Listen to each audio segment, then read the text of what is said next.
Buenos días, bienvenidos a la sesión número 13 de Conocer Madrid. Mi nombre es Natalia Torrego y soy vuestra profesora de esta asignatura. A lo largo de esta sesión vamos a analizar la Casa de Garay, que es un edificio singular de Madrid que merece la pena visitar, pues en él podremos contemplar hasta 4 fachadas diferentes.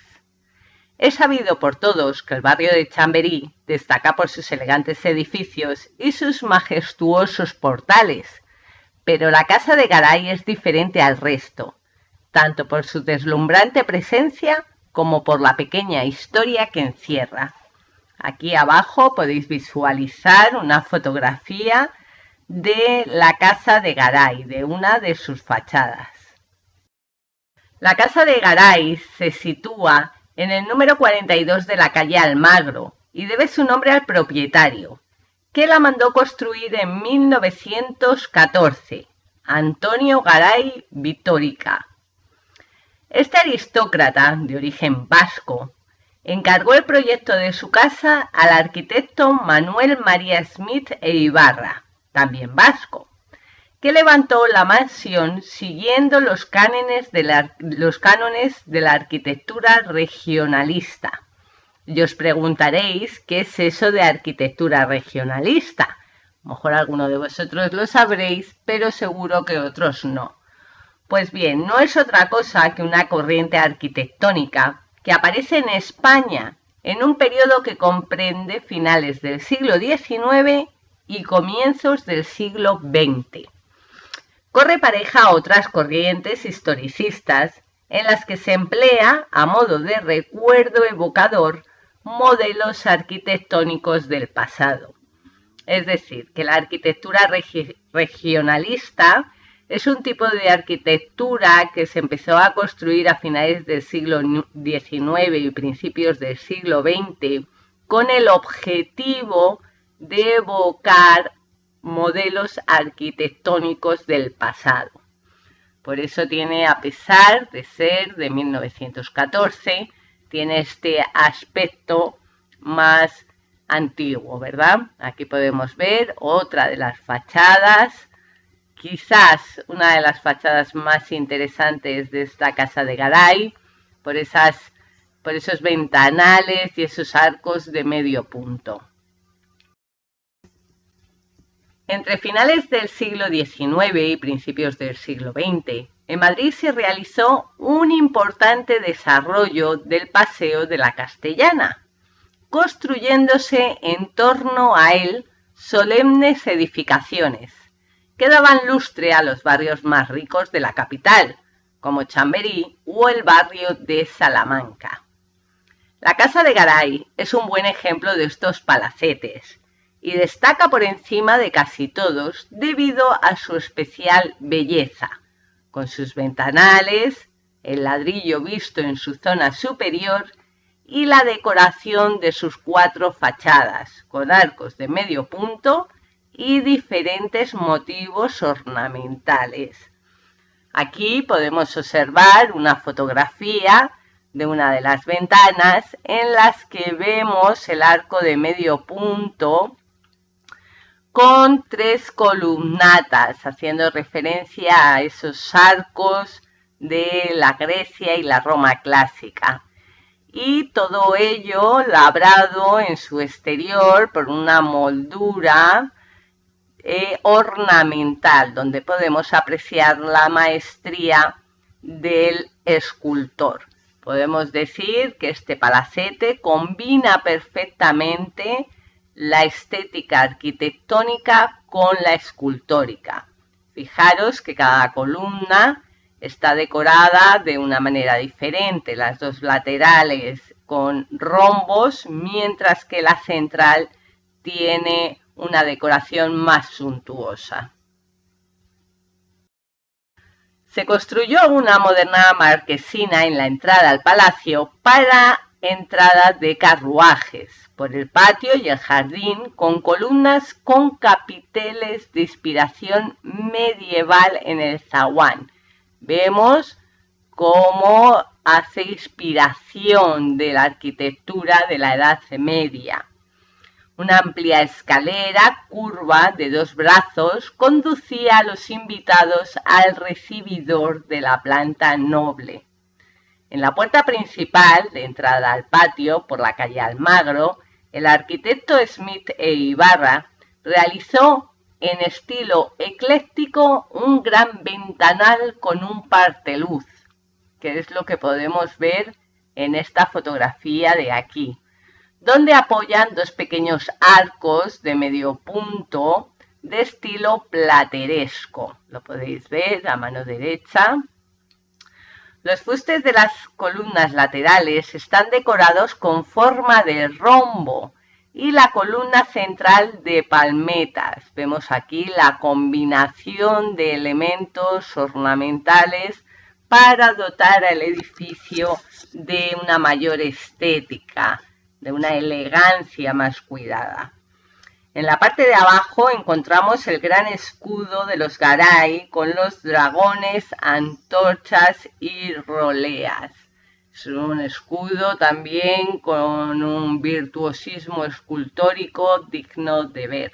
Yo os recomiendo que si no habéis ido nunca a visitar el Palacio Garay, hagáis la visita porque es bastante interesante. En la fachada de la planta baja tenemos como base algunos ventanales circulares. La de la primera planta del palacio, las balaustradas son de piedra. Ya en la segunda planta nos encontramos con balcones y ventanas con barandillas de hierro muy decorativas. Vemos cómo la ornamentación, la decoración es una característica muy importante para este Palacio de Garay. Si miramos al ático, las ventanas están unidas entre sí por una franja de piedra blanca. Cabe destacar un hermoso torreón, escudos primorosamente tallados y uno de los más impresionantes aleros de Madrid, el cual rodea la parte superior de todo el edificio, incluido el singular torreón, que es el que hemos podido ver anteriormente.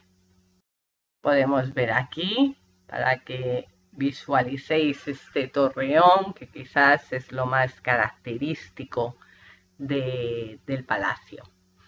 Luego tenemos la fachada de la calle Jenner, ya os he comentado que tiene 4 fachadas diferentes, donde estaban el comedor y el salón de fumar de gran luminosidad. En este palacio, una de las características más importantes que también podemos observar es el gran esquema lumínico que entra dentro de las estancias y las dota de una elegancia y una luminosidad bastante singular, diferente un poquito a toda la arquitectura de Madrid. La entrada en torre chaflán, en ángulo, muy característico de la arquitectura vasca, hace contraste con los muros de arenisca, el blanco pulido de la piedra de pretil de la parte de arriba, con los típicos aleros de madera oscura que sobresalen. Lo podéis ver perfectamente en esta fotografía, cómo sobresalen estos aleros de madera oscura tan característica de este palacio. La parte más vistosa es el enlace de la torre chaflán con este cuerpo lateral, que es este que estáis viendo a mano izquierda, que tiene también una gran terraza con un arco, a la que se accedía, como hemos comentado antes, al salón de fumar. También hoy en día se conserva sobre este cuerpo la gran veleta de hierro original, que la podéis ver en la fotografía. El palacio actualmente es sede del Colegio de Ingenieros de Caminos de Madrid, en el número 42 de la calle Almagro, del distrito de Chamberí, por si alguien quiere pasar a visitarla aunque sea por fuera. Tiene en su interior distintos departamentos propios del colegio. Actualmente, como os comentaba, alberga el Colegio de Ingenieros de Camino, pero yo os recomiendo, lo más interesante son estas 4 fachadas y os recomiendo que si podéis, pues os vayáis a dar una vueltecita y visualicéis. La Casa de las Abejas no está muy lejos de la Casa de Garay, por eso ya que hemos visto la Casa de Garay vamos a adentrarnos también en la Casa de las Abejas. Está en el número 47 de la calle Doctor Izquierdo y se encuentra la famosa y llamada Casa de las Abejas. El propio Antonio Garay, además de construir su residencia, mandó construir un negocio personal que llamó la moderna apicultora. Sin duda, la importancia en aquellos días del modernismo influyó en la elección del nombre. Con aquel negocio, Garay se dedicaba a la fabricación de colmenas que eran vendidas a apicultores con un gran éxito. Y para ello el empresario edificó un taller y unas oficinas. En las oficinas destacan las abejas que decoran la fachada, las podéis ver en esta fotografía, y que se conservan intactas hoy en día. El lugar, muy popular en la época, llegó a ser visitado por Alfonso XIII y se le llamó coloquialmente la Casa de las Abejas. Hoy en día puede visitarse la fábrica, accediendo a ella a través de una verja, y la moderna apicultora sobrevive, convertida en un comercio de miel y productos derivados de esta. Se trata de una construcción exenta de 4 fachadas. Exenta quiere decir que no está pegado por ninguno de sus lados a ningún muro. El gran alero de madera que la protege recuerda la arquitectura regionalista de Smith que ya hemos comentado con el Palacio de Garay, con la Casa de Garay, para quien había trabajado en la construcción del edificio de Almagro, como hemos visto. Contrasta el clasicismo del ático de ladrillo visto con arcos de medio punto. Otra vez podemos visualizar esos arcos de medio punto. Con el cuerpo central del edificio revoca con apuntes racionalistas.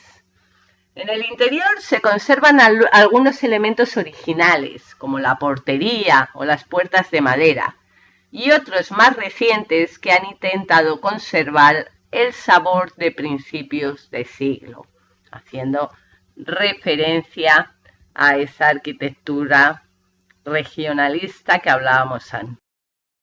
Vamos a adentrarnos ahora al Parque del Capricho. Es un esplendor y toda la belleza de otoño, pero esto no quiere decir que en otras temporadas carezca de estética, ni muchísimo menos. El espectáculo que el parque ofrece en esta época del año justifica por sí solo su visita, con las hojas caídas de los árboles tiñendo de ocre y naranja el paseo y los verdes jardines del lugar.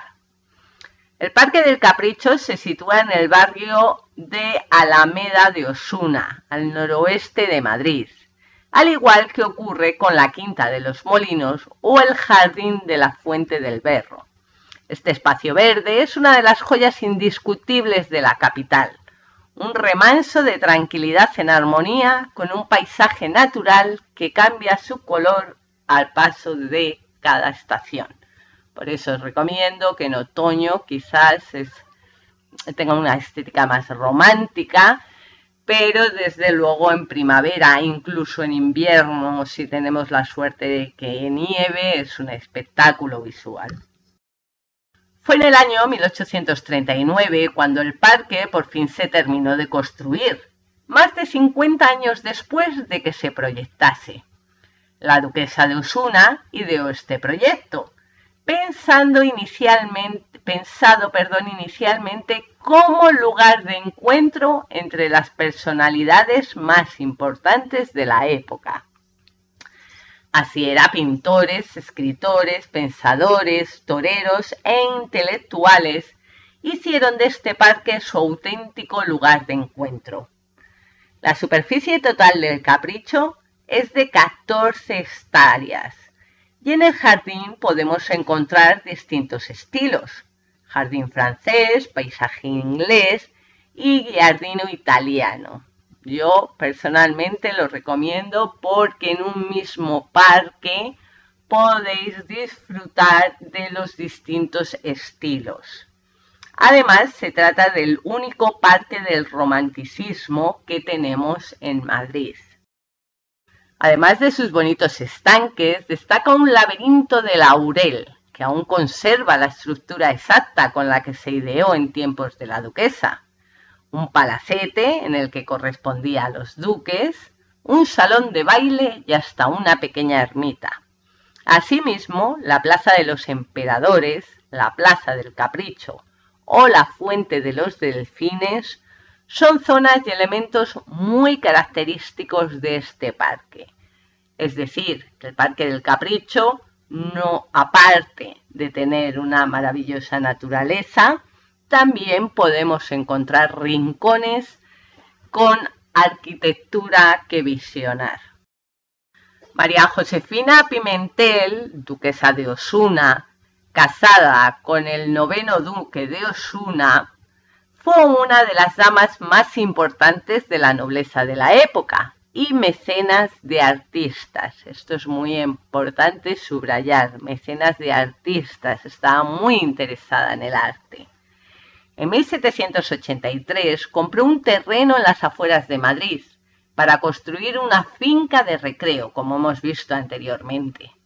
Un año después, el arquitecto de la corte, Pablo Bouteloup, expuso un proyecto inicial para el jardín.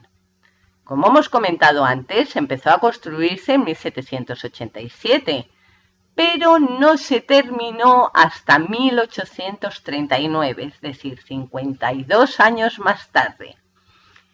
La duquesa falleció sin ver completamente concluido el recinto. Encargó el diseño de los jardines al arquitecto Jean-Baptiste Mulot, proveniente de la corte francesa. La duquesa ordenó construir estanques que conectaban el canal principal que recorre el parque con el salón del baile, que es donde se llevaban a cabo las fiestas que daba. Este edificio se levanta sobre un pequeño manantial, donde se puede observar la figura de un jabalí que permanece bajo el arco mirando hacia el riachuelo, del que se surtía de agua el resto del parque. Además, hizo plantar miles de ejemplares por todo el lugar de su flor favorita, la lila. Imagino que todos conoceréis el Parque del Capricho. Quien no lo conozca, pues obviamente le recomiendo, que se dé un paseo por ahí, y quien ya lo haya hecho, que vuelva a repetir, que seguro que con esta información aprecia más los detalles. Comentaros que espero que haya sido de vuestro agrado este paseo por el Palacio Galay y por la Casa de Abejas, además de adentrarnos en el maravilloso Parque del Capricho. Y invitaros a que me sigáis la próxima semana, en la que vamos a darnos un paseo por una exposición muy especial en estos tiempos que ha realizado el Museo del Prado, que se titula Reencuentro. En esta exposición del Museo del Prado vamos a visionar y analizar las obras más importantes o quizás más características de este museo. Muchas gracias a todos, os espero la siguiente semana en el Museo del Prado.